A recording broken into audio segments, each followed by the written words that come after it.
welcome to the Great Detectives of Old Time Radio. From Boise, Idaho, this is your host, Adam Graham. If you have a comment, send it to me. Box 13 at greatdetectives.net. Follow us on Twitter at Radio Detectives and become one of our friends on Facebook, facebook.com/Radio Detectives. A reminder to be sure and check out our store.greatdetectives.net to pick up all our books, ebooks, and audiobooks. Well, today we celebrate 2050 episodes, and we're going to do a comedy episode. Not something we typically do here, but as it's a special, we will give you an extra special comedy episode, but related to the Great Detectives of Old Time Radio. Today we're bringing you an episode of the Martin and Lewis Show with Jack Webb, and with a little bit of a Dragnet skit you'll enjoy. We'll talk a little bit about it after the program, but the original air date is January 13th of 1953.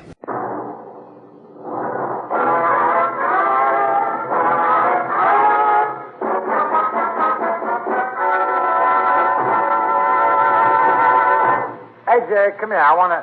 Oh, George, you shouldn't have walked between Jerry and me. Oh, I'm sorry, fellas. We'll fix it. Bread and butter, Dean. Bread and butter. What goes up in the chimney? Smoke. What do you smoke? Chesterfield. Right, and that's our bread and butter. Which means that Chesterfield, the only cigarette in America to give you premium quality in both regular and king size, brings you the Dean Martin and Jerry Lewis Show.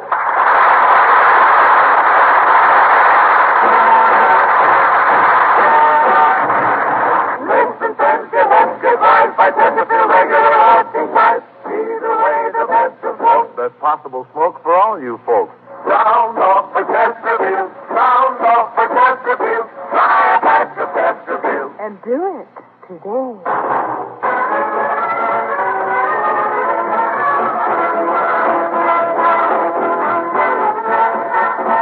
And now, ladies and gentlemen, it is my pleasure to bring you our master of ceremonies, Dean Martin.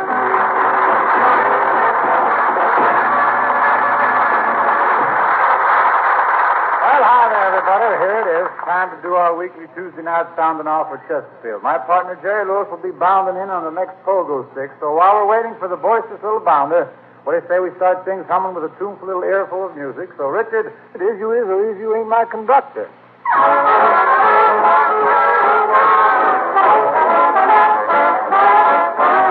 Is you is all that you ain't my baby. The way you're acting lately makes me down. You is still my baby, baby. Means my flame in your heart's done gone out.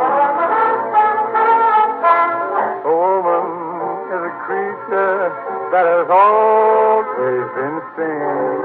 Just when you're sure of one, you find she's gone, made a change. Oh, is you is all, if you ain't my baby. Maybe, baby, found somebody new. Or is you ain't, or is you is my baby.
Thank you, folks, and right now... Shut the window, lock the door. They're after me. They're after me. Oh, it's Jerry Lewis.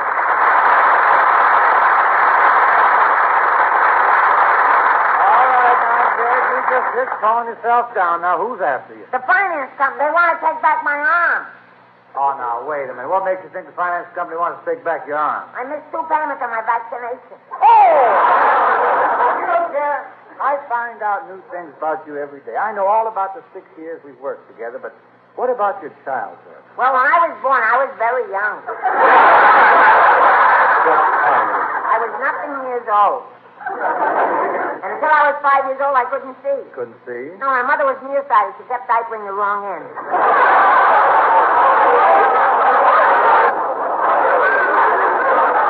Well, that figures. I imagine your father must have had some plans for your future. Tell me, Jeff, when your father first saw you, what did he want you to be? Somebody else's son. Besides that, what business did he want you to go into? Same thing as my uncle. You mean your artist uncle, the one who makes the hand-painted matzo balls? No, Uncle Hesse. He's an inspector in the Tiddlywink factory. Sounds like a civil service job. An inspector? An inspector in the Tiddlywink factory? Oh, he was a specialist, you understand. It was his job to decide which were the boy tiddlywinks and which were the girl tiddlywinks. You mean there was a way he could tell the difference between the guys and dolls? Oh, to be sure. As the tiddlies came down the assembly line, my uncle would wink at them. And the tailies that winked back Was the the girl. Yeah, I never thought I'd wind up working with someone who comes from a family of tiddlywinks. Dean Martin, you've insulted my family, and we Lewises don't take these things lightly. We're a proud clan, and I therefore challenge you to a duel. You may choose your own field of honor. But, Jerry, I don't have any field. Then we're even. I don't have any honor. Here's my card. Your card? What's this thing here? That's the family coat of arms. 2 cross salamis on a field of chopped liver. Now, look, Jerry, you don't mean a real duel with pistols, do you? Wait. Do you understand? We shall meet tomorrow morning at dawn. And if I'm not there by 6 o'clock, Yeah? start without me. Yeah, you must be kidding about all this. Hardly, Mr. Martin. We shall settle this insult in blood. I'm going now. Where? To get some. I'll be seeing you. What? I said I'll be seeing you. I'll be seeing you. In every lovely summer's day. And everything that's light and gay. I'll always think of you that way. I'll find you in the morning sun. And when the night is through, I'll be looking at the moon. I'll be seeing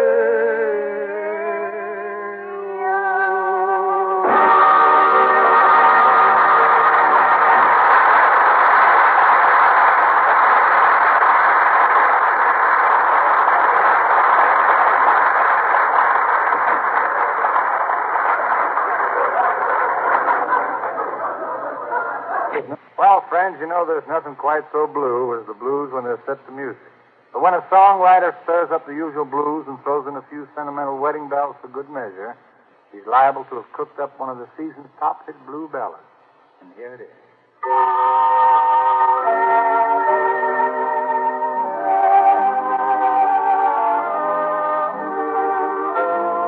I went to your wedding, although I was dreading the thought of losing you. The organ was playing, my poor heart kept saying, your dreams were true. You came down the aisle wearing a smile, a vision of loneliness.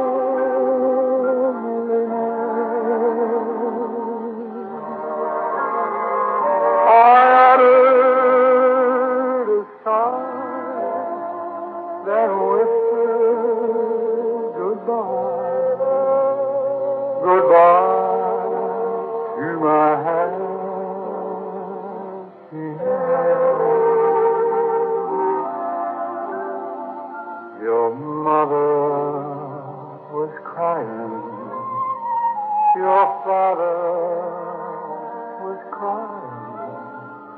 and I was crying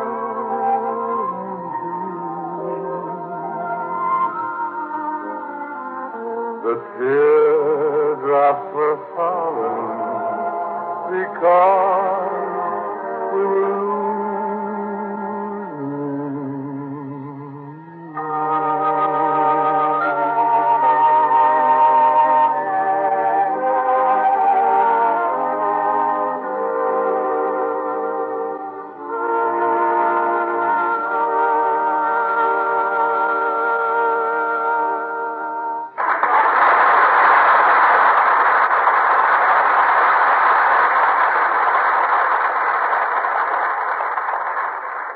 Mr. Martin? Oh, Mr. Martin. What is it, Mr. Lewis? As you recall, you have insulted my family, and I challenged you to a duel. However, we'll have to call off the duel because of something I just found out. What is that? I'm a coward.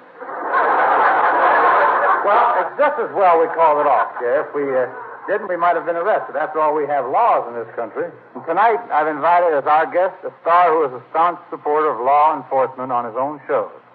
A dynamic young personality of radio and TV, the star of Dragnet, Jack Webb!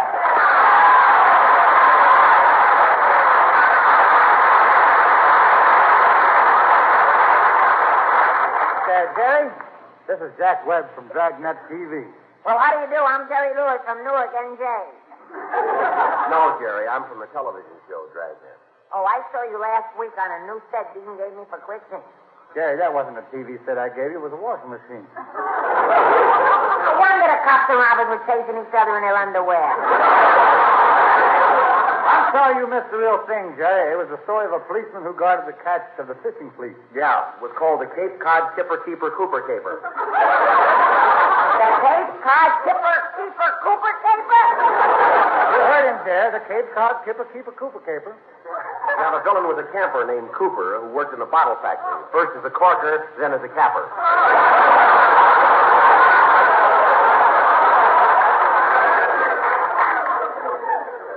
Oh, the Cape Cod Camper Cooper Corper Capper Kipper Keeper Cooper Caper. Yeah, you see, the fishing boat was a clipper, and the thief was killed in the church steeple. There was a big bell up there, and he was clobbered with a clapper.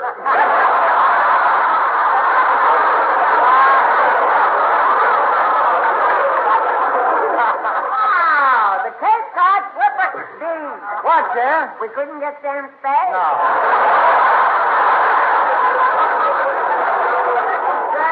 I invited you here to see if you could help me. After all, we have something in common. Our sponsor. Yeah, that's right, Dean. On Dragnet, I work for Chesterfield, and on your show, you work for Chesterfield. That's right, Jerry. We're both working for Chesterfield. Sometimes I wish we were working for money.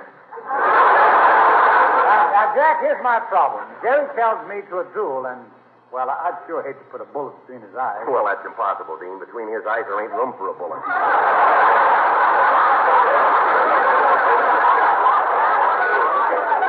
That's because I have a very skinny head. Yes. Jerry, look, we have laws against dueling, same as we have laws against speeding. A car can be a very dangerous weapon. I'll say, yesterday I was crossing the street when I saw a car coming at me.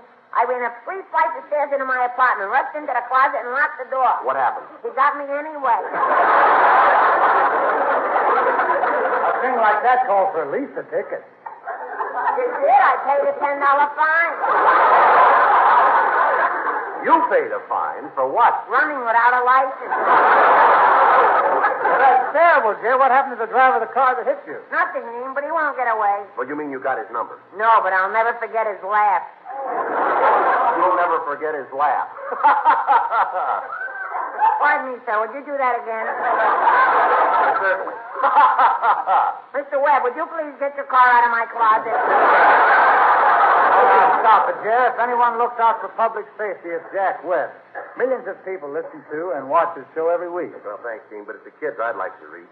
Unfortunately, most of them are only interested in fairy tales. Well, tonight, why don't you do a fairy tale as you would do it on your Dragnet show?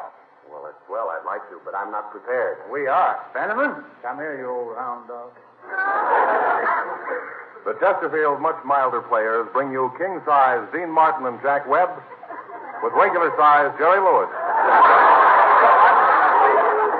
In a hastily rehearsed play about the 3 bears, Our version of Dragnet concerns a blonde moll called Goldilocks, who woke up with not one curl of her golden tresses out of place. And it's entitled Hairnet.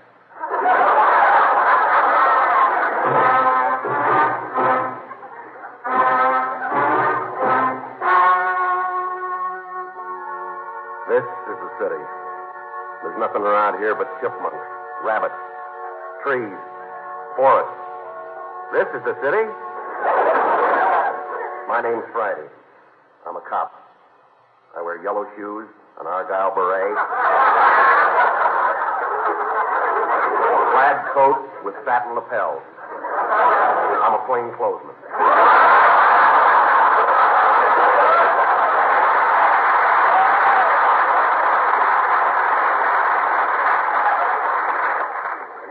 I'm Friday's younger brother. My name is Thursday. I'm a cop, too. All day long, I pound the beat. I make my own board.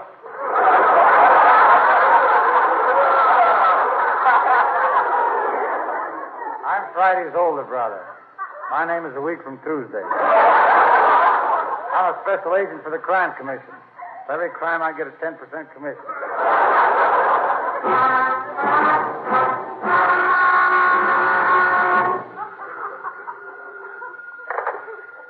Hello, homicide. Thursday speaking. No, Saturday and Sunday are gone for the weekend. What's that? I'll get the police microphone.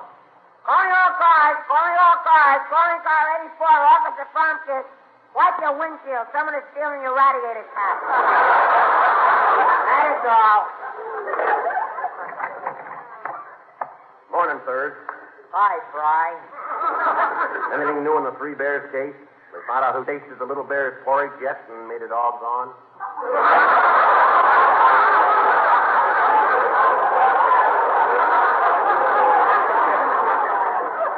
No, but I brought in our chief suspect, Goldilocks. I talked to her alone for an hour. Does she know anything? She does now.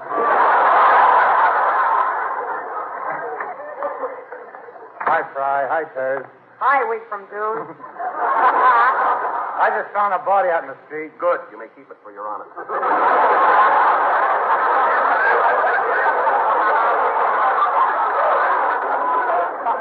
But it was Goldilocks. Goldilocks?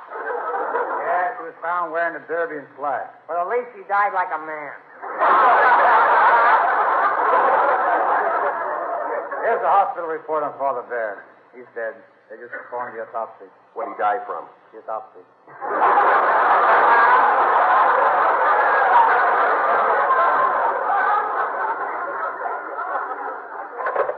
Hello? Homicide, Friday speaking.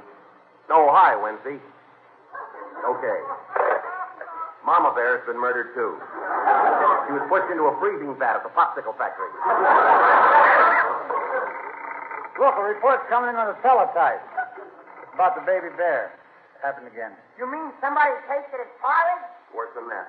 Somebody pinched his feet.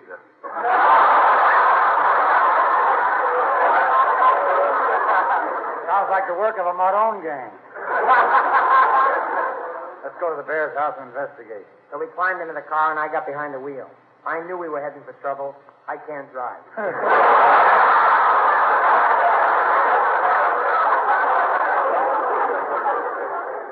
It was really very foggy, so I followed the white line on the road.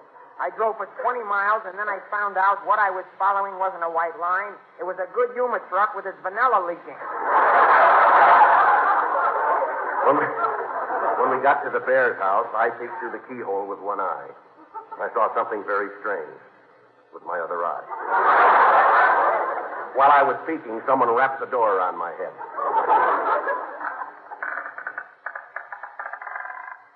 In here, Furs, and week from. This is where the bears live. How do you know this is the place where the bears live? Well, look what's on the floor, a people skin rug.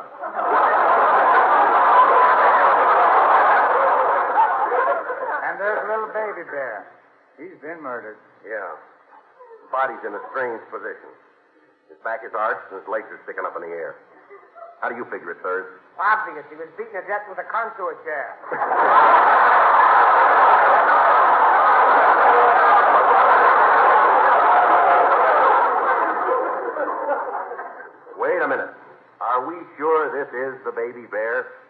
something strange about the corpse. I checked the bear's fur more closely. It wasn't a bear at all. It was a mink-dyed halibut. I thought I smelled something fishy. Yeah, well, the killer must still be here. The body's still warm. It should be. It's on the stove. For a moment, I thought I had him. I'll tell you what. You examine the body for a bullet and then check with ballistics. What's the ballistic? Well, I don't know, but on Dragnet, we always say that. Oh. I'll search the closets for the killer. Nobody there. Nobody there. Nobody there. Well, we searched high and low, but there were no more jokes left in the house, so we decided to search the barn. It's awful dark in this barn. Well, hold my hand, sirs. Okay, Fry. Hey, Fry. Fry, where are you? I'm over here. And whose fingers am I holding?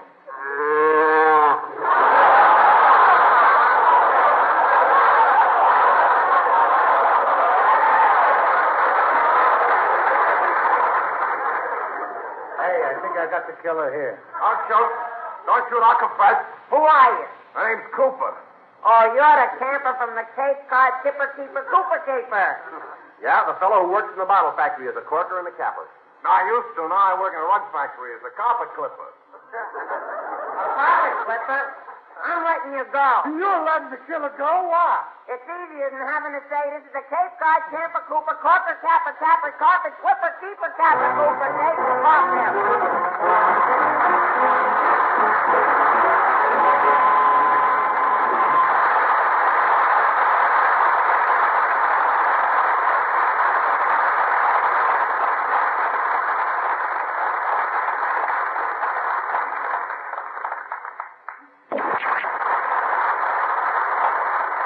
You did a swell job. You can sing for me anytime. Thanks, Jack, and you can guess for us any time, too. How about that, Jerry? Splendid, old chap, splendid. Say, look, how about you boys having lunch with me sometime? Love to. Not me. I went to a restaurant today, ate a businessman's lunch, and was thrown out. You were thrown out for eating a businessman's lunch? Why? The businessman wanted to eat it himself.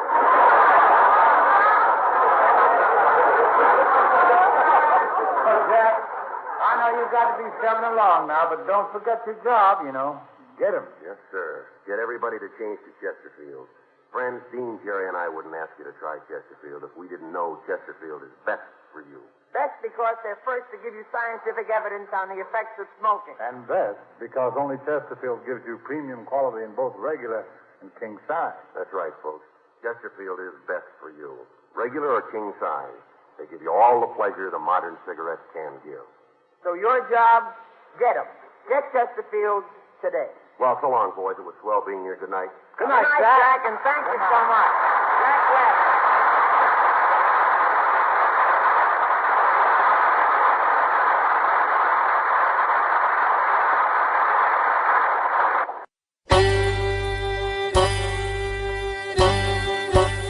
Hi, this is Andrew from OTRWesterns.com. I wanted to invite you to come take a look at our site where we put out podcasts of old-time radio westerns.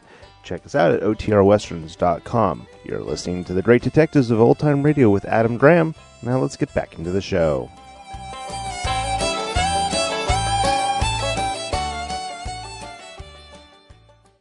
Welcome back. Well, I find them enjoyable, but the Jack Webb stuff I think was hilarious, and it just shows that he was not afraid to laugh at himself and have some fun with the conventions of Dragnet. And of course, long-time Jack Webb fans will recognize that this whole tongue twister sketch would become the basis for a famous Johnny Carson Jack Webb sketch, which I've actually received several requests to play over the years, but this is as close as you're going to get on this program because there's no issue with playing it, whereas an episode of the Johnny Carson show would present quite a bit more. But I hope you've enjoyed this special, and we'll do one of these again sometime. All right, well, that will do it for today. Join us back here tomorrow for Nightbeat. And if you do have a comment, send it to me, box13@greatdetectives.net. Follow us on Twitter @Radio Detectives and become one of our friends on Facebook.